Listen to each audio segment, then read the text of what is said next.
go well this weekend between Secretary Bessent and Ambassador Greer with their Chinese counterparts, not preemptively, but if the talks go well, would you then consider lowering the tariff rate on China?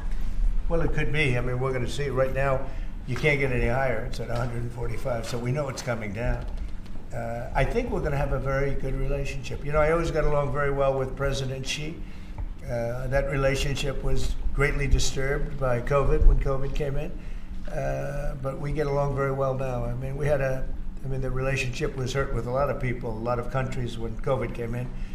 But I think we're going to have a very good relationship. I expect to have a very good relationship with China, Scott. I think it's a very friendly meeting. They look forward to doing it in an elegant way.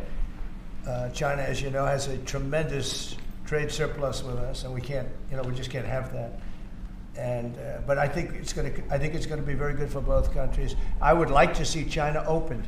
You know, one of the big things here is, and nobody would know this, but the UK was largely closed. It was very much closed to trade, and now it's opened. And a lot of the financial reporters are very happy about that because so much. I listened to them. Well, I hope they get countries opened up, and then you compete on a fair basis. But you can't compete when you're not allowed to go there.